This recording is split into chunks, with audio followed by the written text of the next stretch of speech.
Ma belle-mère m'a coupé les cheveux pendant mon sommeil après que je lui ai annoncé mon cancer parce qu'elle voulait m'aider dans le processus, mais mon beau-père lui a coupé les vivres desquels s'est comporté comme une privilégiée.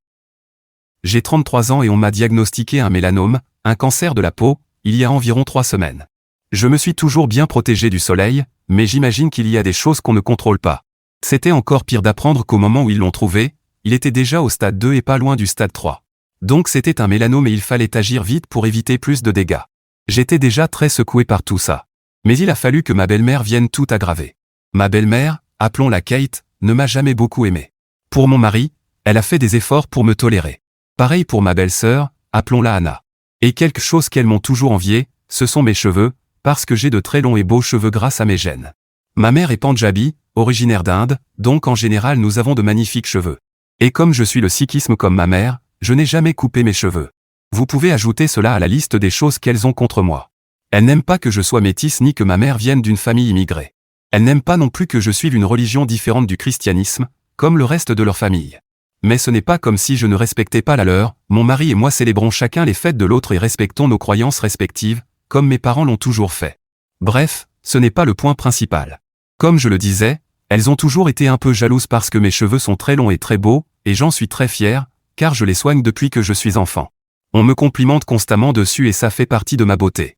Je comprends pourquoi elles pourraient être jalouses, mais ce n'est pas comme si elles étaient laides. Kate et Anna sont toutes les deux le cliché des jolies blondes américaines, et je n'ai jamais compris pourquoi elles m'enviaient. C'est comme si elles avaient besoin de trouver quelque chose à détester, et j'étais une cible parfaite. Elles ont fait des commentaires bizarres, des blagues sarcastiques sans raison, mais je les ai toujours ignorées. Je sais que c'est de l'insécurité, donc je n'y ai pas prêté attention.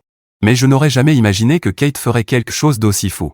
En gros, 2 jours après qu'on a eu le diagnostic, on a décidé d'inviter nos familles pour leur annoncer. Tout le monde a été très compréhensif, y compris Kate et Anna, et je trouvais cela très gentil de leur part, mais ça n'a pas duré longtemps. C'était un vendredi, et le lendemain mon mari devait partir en retraite de travail pour le week-end. Comme j'allais devoir réduire mes heures de travail, il avait prévu de prendre plus de charges car malheureusement nous allions avoir de nombreuses dépenses médicales que notre assurance ne couvrirait pas. Nous avions besoin d'argent. Nous l'avions mentionné en passant, et le soir même Kate a annoncé qu'elle resterait avec moi pour le week-end. J'étais un peu sceptique, même si elle se montrait très aimable. Mais connaissant notre passé, je ne lui faisais pas complètement confiance. Cependant, elle a reconnu ne pas avoir été très gentille avec moi auparavant. Mais comme sa propre mère était morte d'un cancer, elle se sentait obligée d'être là pour moi et pensait que cela nous ferait du bien à toutes les deux. C'était une attention très touchante, alors j'ai accepté. Elle a passé la nuit chez nous et prévoyait de rester tout le week-end jusqu'au retour de mon mari. Jusque-là, tout allait bien. Mais quand je me suis réveillé le lendemain matin et que je me suis vu dans le miroir, j'ai remarqué que mes cheveux étaient beaucoup plus courts et clairement mal coupés. On le voyait aux pointes. Au lieu de descendre jusqu'à mes tibias, ils arrivaient seulement à ma taille. C'était énorme, car, comme je l'ai dit, dans ma religion, couper ses cheveux est mal vu et je prends cela très au sérieux. Je voulais en parler à mon mari, mais il était déjà parti. Alors, paniqué, je suis allé au salon et je me suis soudain rappelé que Kate avait passé la nuit là. Et tout s'est éclairé d'un coup quand je l'ai vue assise sur le canapé en train de regarder les infos comme si de rien n'était. J'ai tout de suite su que c'était elle. J'ai immédiatement compris pourquoi elle avait été si gentille et pourquoi elle avait insisté pour rester. Très probablement, elle avait tout planifié et attendait juste que mon mari parte pour passer à l'acte. Je me suis senti comme une idiote, car j'avais moi-même créé cette situation. J'avais du mal à dormir, alors la veille j'avais pris des somnifères parce que j'avais vraiment besoin de repos après le diagnostic. Mon erreur avait été de demander ces somnifères à Kate. Je n'en avais jamais pris avant, donc la dose qu'elle m'avait donnée était peut-être beaucoup plus forte que ce qu'il me fallait. Même mon mari m'a dit qu'il avait essayé de me réveiller pour me dire au revoir ce matin-là, mais que je dormais tellement profondément qu'il n'avait pas voulu me déranger. J'aurais aimé qu'il me réveille, peut-être que tout cela aurait été évité, mais tant pis. Après avoir vu mes cheveux coupés et trouvé Kate assise là, je l'ai confrontée immédiatement. Je pensais qu'elle n'irait probablement autre, et j'étais mentalement prête à me disputer. Je pouvais déjà l'imaginer dire « Je ne sais pas de quoi tu parles, chérie, je fais juste mon travail de belle-mère. » Mais au lieu de ça, elle a simplement dit oui, c'était exactement ce qu'elle avait fait. Et elle l'a dit aussi calmement que possible, parce qu'apparemment, c'était pour mon bien. Elle m'a dit qu'elle savait que j'avais toujours adoré mes cheveux, mais qu'après le diagnostic elle était sûre que je finirais par les perdre de toute façon, ce qui, je dois le dire, est faux. Le traitement que je considérais ne touche pas du tout aux cheveux. Si j'avais opté pour la chimio, peut-être que je les aurais perdus, mais ce n'était pas mon cas. Donc le risque de perdre mes cheveux était quasi nul. J'avais plus de risque de perdre mes cheveux à cause du stress que me causait ma belle-mère que du traitement. Mais Kate, dans sa grande sagesse médicale, acquise à l'université de Paris, Texas, pensait autrement. Ce qu'elle a fait était complètement inutile. Et au lieu d'assumer et de s'excuser, elle a commencé à dire qu'elle ne faisait ça que pour mon bien. Elle prétendait vouloir rendre la transition plus facile, qu'elle essayait juste de m'aider, et qu'elle ne comprenait pas pourquoi j'étais si hystérique et contrarié. Évidemment, je n'ai pas bien réagi. J'étais déjà dans une période très difficile avec le diagnostic et tout le reste, et c'est cette belle-mère-là qui a brisé le chameau. Je lui ai dit de me laisser tranquille et je l'ai mise dehors. Ensuite, j'ai appelé mon mari et lui ai tout raconté. Il a proposé de rentrer immédiatement, mais je lui ai dit que ce n'était pas nécessaire, que je pouvais gérer et que je voulais juste parler au téléphone. Il m'a calmé, réconforté et a promis de m'apporter ma glace préférée en rentrant. Après lui avoir parlé, je me suis senti un peu mieux. La promesse de glace a probablement aidé, je ne vais pas mentir. Mais ce n'était pas fini. Après lui avoir parlé cet après-midi-là, j'ai commencé à recevoir une tonne d'appels et de messages de Hannah et Kate, parce qu'apparemment, sans le savoir, j'avais ruiné leur plan et évidemment tout était de ma faute. J'avais autant d'idées de ce dont elles parlaient que si j'avais voyagé dans le temps, écrasé un insecte par accident, et était revenu pour découvrir que tout le monde avait muté. Mais je n'avais pas voyagé dans le temps, et je ne savais absolument pas ce qu'elles voulaient dire, alors j'ai juste commencé à les ignorer. Quelques heures plus tard, j'ai décidé d'appeler mon mari pour notre appel du soir.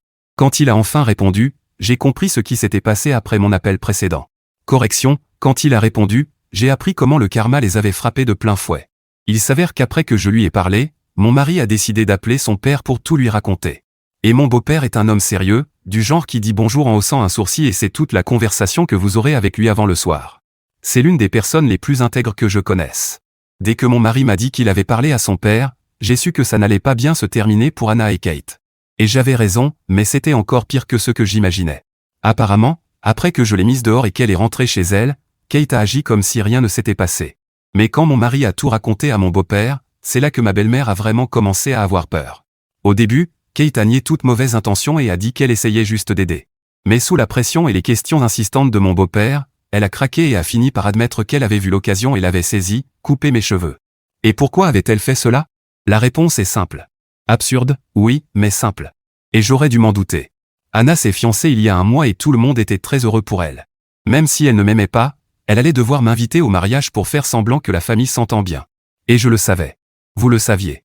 Et apparemment, Kate a avoué à son mari que la raison pour laquelle elle m'avait coupé les cheveux était qu'elle me trouvait déjà du genre à attirer l'attention et que je recevais déjà assez de compliments sur mes cheveux. Et maintenant, avec le diagnostic, je recevrais encore plus d'attention et de compassion.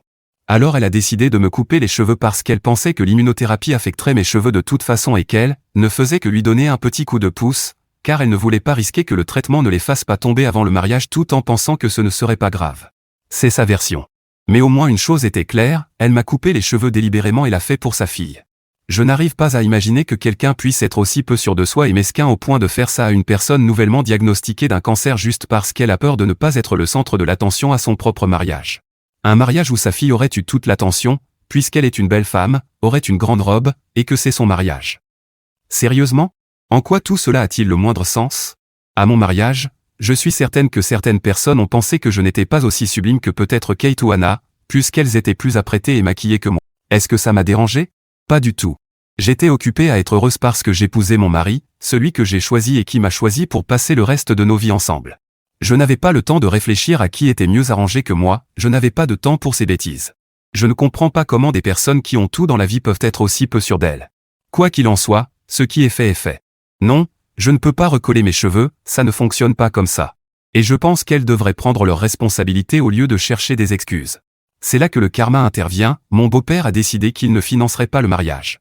À la place, il va utiliser cet argent pour couvrir mes frais médicaux, tout ce que l'assurance ne couvrira pas.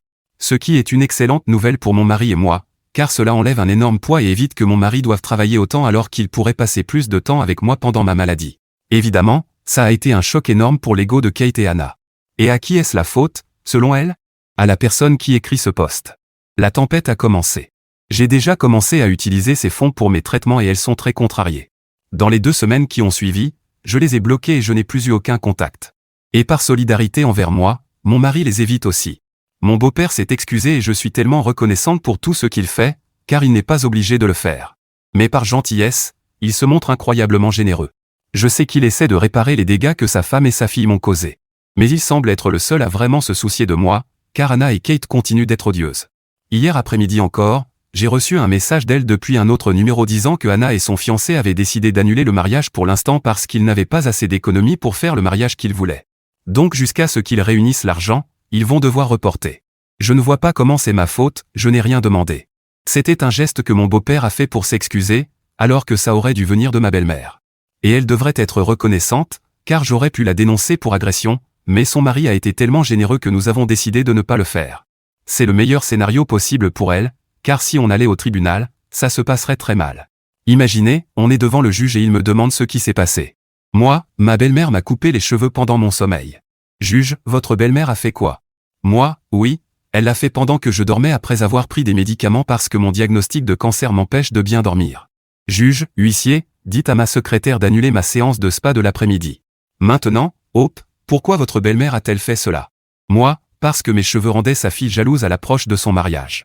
Huissier, monsieur le juge, je vous rappelle que le marteau sert seulement à maintenir l'ordre, reposez-le. Mais bref, je sais qu'elles ont envoyé ce message pour me culpabiliser. Et malheureusement, oui, je me sens un peu mal, parce que je leur ai annoncé mon diagnostic. Ah non, attendez, je ne me sens absolument pas mal pour elle. Ce n'est pas que je sois heureuse que Anna et son fiancé ne puissent pas se marier, honnêtement, je m'en fiche complètement. Mais comme je l'ai dit, ce n'est pas mon problème. Voilà comment les choses sont. Anna devrait en vouloir à sa mère pour l'argent du mariage. Mais elle ne le fait pas, et maintenant je comprends pourquoi mon beau-père a décidé d'utiliser cet argent pour me dédommager. Il l'a fait parce qu'il a vu que Anna trouvait normal ce que sa mère avait fait, et cette sanction fonctionne pour les deux. La seule solution que je vois est que Kate soit poursuivie pour agression et crime haineux pendant que sa fille récupère les fonds pour se marier, ou cela. Mise à jour 1. Cela fait une semaine depuis ma dernière mise à jour et j'ai parlé à mon mari et à mes parents. Ils m'ont tous dit que je n'avais aucune raison de culpabiliser pour quoi que ce soit. Après tout, si mon beau-père choisit de m'aider et retire son soutien financier pour le mariage de Anna, ce n'est pas mon problème. Certains commentateurs qui prétendent que je fais cela par jalousie semblent avoir raté ce détail. Ce que Kate m'a fait est inexcusable, car ce n'était pas seulement me couper les cheveux, elle a aussi tourné mes croyances en ridicule. Tout le monde qui me connaît sait à quel point mes cheveux et ma religion sont importants pour moi. Si elle ne peut pas respecter cela, je ne vois pas pourquoi je devrais respecter ses sentiments. Donc je n'éprouve aucune culpabilité à accepter l'aide de mon beau-père. J'ai été un peu fatigué. C'est épuisant de gérer tout ce drame tout en affrontant mes problèmes de santé. Mais je suis très reconnaissante d'avoir mon mari à mes côtés, ainsi que mes parents, mes amis, et mon beau-père, même s'il ne parle pas beaucoup. À présent, tout mon entourage sait ce que je traverse et a été très soutenant. Ces dernières semaines ont été des montagnes russes émotionnelles, mais je commence peu à peu à m'y habituer. J'ai travaillé depuis la maison quand je le pouvais, mais je choisis de ne pas trop me pousser parce que je sais que je dois mieux prendre soin de moi maintenant. Kate et Anna sont toujours bloquées. Mais cela ne signifie pas qu'elles ont compris le message et décidé de me laisser tranquille. Parce que bien sûr, ce serait logique, et la logique n'a aucune importance pour deux personnes aussi dérangées qu'elles. Non, elles ont tout fait pour continuer de me harceler, parce qu'apparemment faire quelque chose d'horrible à une personne atteinte de cancer ne leur suffisait pas, pourquoi ne pas aller encore plus loin? Heureusement pour moi, et malheureusement pour elles, je ne leur donne pas la satisfaction d'une réponse. Je n'ai ni l'énergie ni la santé mentale pour gaspiller du temps avec elles. Donc j'ai tout simplement ignoré chaque message, qu'ils viennent de faux comptes sur les réseaux sociaux ou de numéros différents. Elles ont même essayé de m'appeler depuis d'autres numéros pour que je ne les reconnaisse pas, mais je ne réponds jamais aux appels inconnus, donc ce plan a échoué. Donc jusque-là, ça a été assez simple à gérer. J'envisage de changer de numéro pour qu'elles ne puissent plus me contacter du tout. Pour l'instant, dans leur côté de la famille, seul mon mari et mon beau-père savent ce que Kate a fait. Et je compte bien que ça reste comme ça, parce que je sais que ça causerait énormément de problèmes si j'en parlais à la famille élargie de mon mari. Et croyez-moi, j'en ai eu largement l'occasion. Mais je ne vais pas le faire, parce que je ne veux pas créer plus de conflits. Impliquer mon mari ne ressemble pas à de la vengeance, il aurait fini par l'apprendre en rentrant de toute façon. Il connaît ma religion et l'importance de mes cheveux pour moi, je ne pouvais pas juste dire, j'avais envie d'une petite coupe estivale, alors je les ai coupés. Cependant, si elle me pousse trop loin, et ces jours-ci, ce n'est vraiment pas difficile, je n'hésiterai pas à les exposer. C'est comme si elles vérifiaient jusqu'où je suis prête à tolérer leurs agissements avant que je ne prenne leur mission de ruiner ma vie comme une affaire personnelle. Mise à jour 2. Aujourd'hui, le fiancé de Anna est venu me voir. Totalement inattendu, parce que depuis mon diagnostic, il ne m'avait pas adressé un mot. Il était là le jour où on a annoncé ma maladie à la famille, mais on n'est pas proche, grâce à Anna. Honnêtement, je l'avais un peu oublié.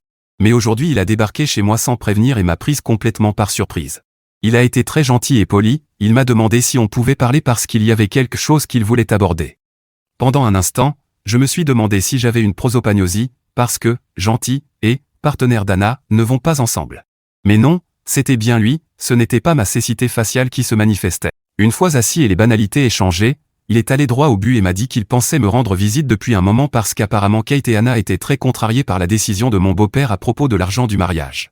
Et même s'il est parfaitement d'accord pour un petit mariage intime qu'ils peuvent se permettre, il sait que ce n'est pas ce que Anna veut, ni ce que Kate veut. Il ne veut pas qu'elle soit triste, alors il a essayé d'économiser autant que possible. Malheureusement, il ne pense pas que s'endetter en vaille la peine. Il se dispute beaucoup à ce sujet. Après réflexion, il a pensé que le mieux était de venir me parler pour voir si on pouvait trouver une solution, car il ne veut pas voir Anna malheureuse et il sait que je pourrais aider si je le souhaitais. Pendant un moment, je n'ai eu aucune idée de comment je pourrais aider. Et je pense qu'il l'a vu sur mon visage, parce qu'il a commencé à suggérer que je devrais peut-être parler à mon beau-père et le convaincre de financer de nouveau le mariage, mais avec un montant plus petit que prévu initialement. Puis il a dit quelque chose de très étrange. Il a dit qu'il comprenait que c'était une période difficile pour moi étant donné mon diagnostic, mais qu'au final Anna méritait aussi d'être heureuse et que ce n'était pas juste que j'ai exigé que mon beau-père utilise l'argent du mariage pour payer mes soins médicaux. Il est resté poli, mais on sentait qu'il m'en voulait un peu. Il m'a fallu un moment pour comprendre, et quand j'ai réalisé, je lui ai dit clairement que je n'avais jamais exigé quoi que ce soit, c'est mon beau-père qui a proposé de lui-même de couvrir mes frais médicaux. Je ne l'ai ni forcé ni persuadé, donc je ne comprenais pas d'où il tirait cette idée. C'est à ce moment-là que j'ai commencé à faire les calculs mentalement et j'ai compris qu'on lui avait raconté une version totalement différente. Parce que pourquoi Kate et Anna lui raconteraient-elles quelque chose qui les fait passer pour les méchantes? Et j'avais raison. Quand je lui ai dit ça, il avait l'air très confus et m'a assuré que Kate et Anna lui avaient dit que j'avais exigé et fait pression sur mon beau-père pour qu'il utilise les fonds du mariage pour mes traitements, parce que soi-disant je faisais la victime en disant que les coûts allaient écraser nos finances. Alors j'ai décidé de tout lui raconter, ce qui s'était réellement passé et ce qui avait mené à cette situation, parce que je pensais qu'il méritait la vérité. Quand j'ai fini d'expliquer l'histoire des cheveux, les actions de Kate, son insécurité et sa jalousie, il était complètement stupéfait. C'était évident qu'il n'en savait rien et pendant un moment il n'a rien pu dire. Il est resté silencieux. Quelques minutes plus tard, il a dit qu'il n'était absolument pas au courant et qu'on lui avait raconté une version totalement différente. Clairement, il avait beaucoup de choses à digérer. Et je savais qu'il ne mentait pas, je lui ai montré ma nouvelle coupe de cheveux. Au final, il semblait comprendre qu'il avait été manipulé et trompé. Il s'est excusé de m'avoir fait perdre mon temps. J'ai eu de la peine pour lui, alors je lui ai souhaité bonne chance et il est parti. Plus tard, quand mon mari est rentré du travail, je lui ai raconté la visite et expliqué ce que Kate et Anna avaient essayé de faire, comment elles avaient tenté de monter le fiancé d'Anna contre moi et l'avaient tellement poussé qu'il avait senti le besoin de venir me parler et régler lui-même la situation. Honnêtement, on a eu de la peine pour lui. Il n'a rien à voir avec tout ça, et pourtant elles l'ont entraîné en plein milieu. Je n'ai aucune idée de ce qui va se passer avec Anna maintenant, ni s'il va essayer de continuer. Je ne sais pas ce qui va arriver, mais je suis presque certaine que ce ne sera pas bon pour Anna. Mise à jour 3. Comme je m'y attendais, ça ne s'est pas bien terminé pour elle.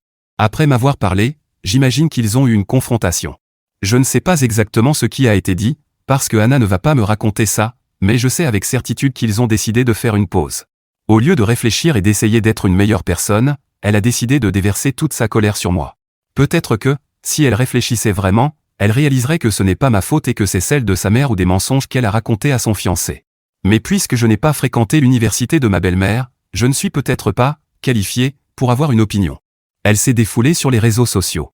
Elle a publié un message disant qu'une personne avide d'attention, jalouse et pleine d'insécurité avait ruiné sa relation.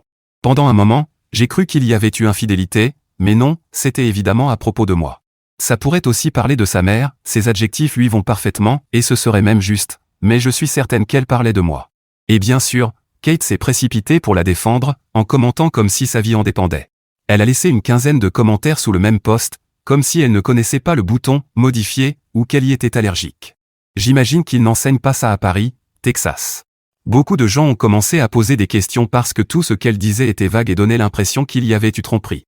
Mais mon beau-père a découvert ce qui se passait et a demandé au fils d'un voisin, qui, je cite, s'y connaît dans ces sites débiles pour jeunes, de l'aider à répondre. Mon beau-père, ou plutôt son voisin féru de technologie, a écrit ce qui s'était réellement passé, et il l'a fait mieux que je n'aurais pu le faire moi-même. Et une fois encore, elle me reproche ça. Je suis resté en contact avec mon beau-père, il nous dit à mon mari et à moi à quel point c'est difficile d'être à la maison avec Kate, parce qu'elle est furieuse qu'il me soutienne.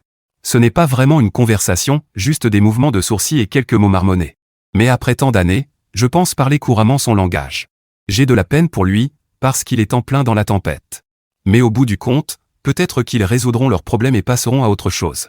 Je ne suis pas trop inquiète pour son mariage, mais je ne peux pas en dire autant pour Anna et son fiancé.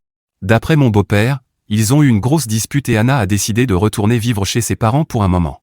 En ce moment, l'ambiance est assez tendue chez mon beau-père. Enfin, tendue seulement pour lui, Kate et Anna, elles, vont très bien ensemble. Il pense que les choses finiront par se calmer, et j'espère vraiment que ce sera le cas parce que c'est un homme bien et il ne mérite rien de tout ça. Il ne mérite pas d'être traité ainsi juste pour avoir fait ce qui était juste. Quoi qu'il en soit, ça n'a plus autant d'importance maintenant, parce que je sais que le reste de la famille est de mon côté, pas de celui de Kate et Anna. Donc si elles ont un peu de bon sens, elles s'excuseront. Je ne peux pas croire que j'ai écrit « belle-mère et belle-sœur » et « bon sens » dans la même phrase. Je m'excuse pour cette grave erreur. Encore une fois, après tout ce qui s'est passé, ce serait vraiment idiot de leur part de ne rien apprendre. Mais avec elle, on ne sait jamais, donc je n'affirme rien. Mise à jour 4. Cela fait maintenant plus d'un an et quelques mois depuis ma dernière mise à jour, et j'ai été très occupé car entre les traitements et tout le reste, il y avait beaucoup de choses à gérer. Heureusement, le drame avec Kate et Anna est terminé. Nous ne nous parlons tout simplement plus. Mon mari ne leur parle plus non plus. Le reste de sa famille se souvient de tout ce qui s'est passé, donc ils sont un peu froids avec elles aussi, même s'ils les invitent encore à certains événements. Mon beau-père leur parle encore à sa manière habituelle, donc on pourrait dire que c'est affectueux, même si parfois ses sourcils me perturbent un peu. Elles ne se sont jamais excusées auprès de moi et franchement, à ce stade je ne m'y attends plus et je n'en veux même pas. Je pense que nous sommes mieux ainsi, ne plus nous parler et faire comme si nous n'existions pas lorsque nous nous retrouvons dans la même pièce lors d'un rassemblement familial. Si j'écris cette mise à jour, c'est parce qu'il y a 3 mois, j'ai enfin été déclaré en rémission complète. C'est incroyable et je peux enfin me concentrer pleinement sur ma vie. Tout va bien. Et mon mari et moi avons aussi décidé d'essayer d'avoir un bébé. Comme mon corps est encore trop faible, j'ai choisi l'adoption. Pour le moment, tout se passe bien et je suis heureuse d'avoir la chance d'être de nouveau en bonne santé et heureuse. Même mes cheveux ont repoussé et retrouvé leur longueur d'avant. Ma belle-sœur ne s'est jamais mariée pendant tout ce temps et elle et son fiancé ne se sont jamais remis ensemble. Ils ont fini par suivre des chemins séparés. Anna n'est probablement pas ravie que je sois indirectement lié à cela, mais au moins cette fois elle est restée silencieuse. Mon beau-père ne divorce pas de Kate non plus, à moins qu'il ait essayé et que son avocat n'ait pas compris ce qu'il voulait dire avec ses sourcils. C'est peut-être pour ça qu'il a un nouveau bateau de pêche, peut-être que l'avocat a entendu « bateau » au lieu de « papier de divorce ». Quoi qu'il en soit, s'il est heureux, car il passe beaucoup de temps sur ce bateau à pêcher, alors nous sommes tous heureux pour lui. En fait, nous exprimons tous son bonheur pour lui parce que, comme vous le savez déjà, mon beau-père n'est pas très expressif. C'est comme un ours en peluche, aucune expression visible, mais du coton tout doux à l'intérieur. Mise à jour 5. À ce stade, il devrait être évident que mon beau-père n'est pas vraiment un grand communicant, surtout lorsqu'il s'agit de sujets qu'il ne veut pas aborder. S'il s'agit du match de baseball d'hier soir, peut-être que son nombre de mots monte à 4 ou 5. Peut-être 7 si son équipe a gagné. Mais s'il s'agit d'un sujet qu'il ne veut pas traiter, il ne dira rien. C'est pour cela que ce qui s'est passé nous a surpris, nous n'avions aucune idée de ce qu'il se passait. Cependant, il s'est montré plus bavard ces derniers temps, surtout lorsqu'il nous a annoncé qu'il divorçait. Et ce n'est pas lui qui a déposé la demande, c'est sa femme. Depuis 1 an, elle exige qu'il rembourse l'argent qu'il a utilisé pour mes traitements. Anna ne se marie plus, mais Kate voulait quand même qu'il verse cet argent sur un compte à son nom, pour être certaine qu'une chose pareille ne se reproduise jamais. Il lui a répété non. Littéralement juste, non, et rien de plus. Mais elle lui a dit que s'il ne le faisait pas, elle divorcerait et obtiendrait cet argent dans le cadre du divorce.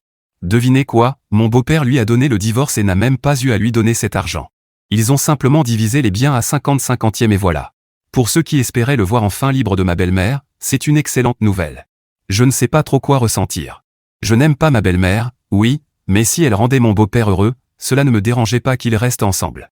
À présent, je ne peux pas dire s'il est heureux ou triste. L'autre jour, il nous a invités à aller pêcher avec lui sur son bateau et nous avons accepté. À un moment, je crois l'avoir vu sourire. Peut-être parce qu'il adore être là-bas, ou peut-être que c'était juste une mouche qui lui a percuté le visage. Mon mari dit qu'il ne l'a jamais vu aussi heureux, mais je n'arrive à rien discerner sur son visage. Enfin, il le connaît depuis plus longtemps que moi. Mais oui, ils ont divorcé, parce que ma belle-mère l'a cherché.